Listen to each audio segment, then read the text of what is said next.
Hi everyone. Recently, I've been in debate with the theists. Well, not so much a debate as a prodding of the other in order to break their will. I simply gave up. It all kind of started with me joining in on an already running series of assaults thrown at a YouTube user by the name of Highland 8124.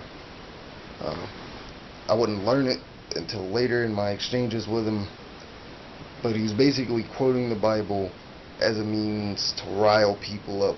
No intent on supporting his beliefs, nor his distaste for the video.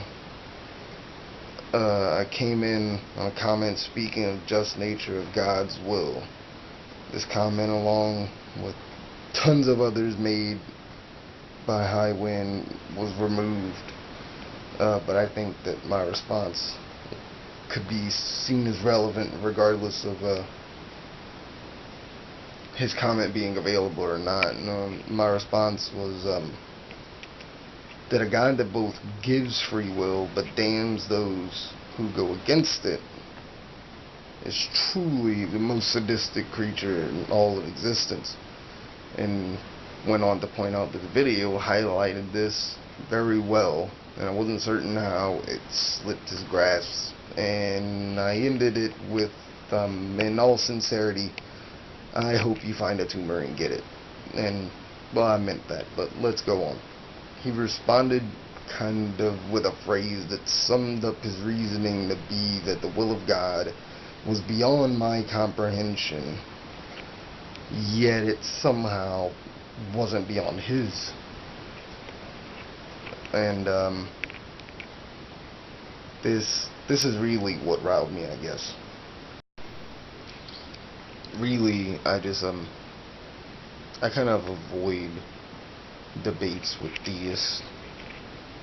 In general, it's what is there to gain, really? More often than not, I'm hit with cyclical logic,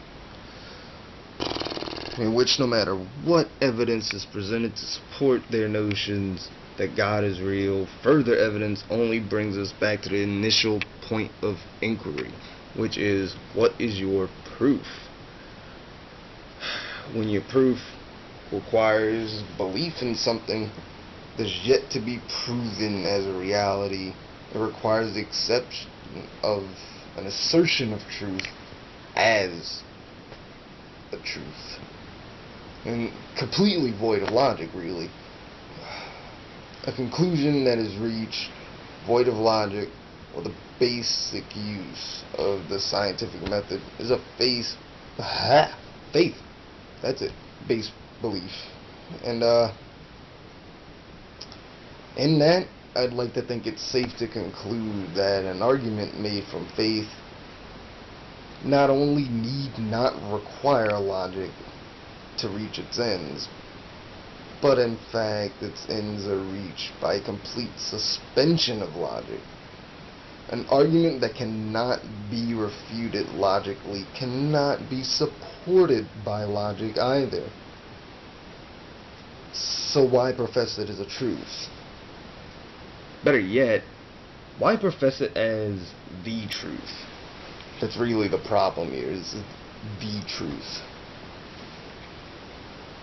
If a person of any religious faith could simply assert to me that they have a faith in which they hold as their truth, rather than project it upon me as an absolute, meanwhile concocting evidence on the spot because they got nothing, I'm sure this problem would cease to exist.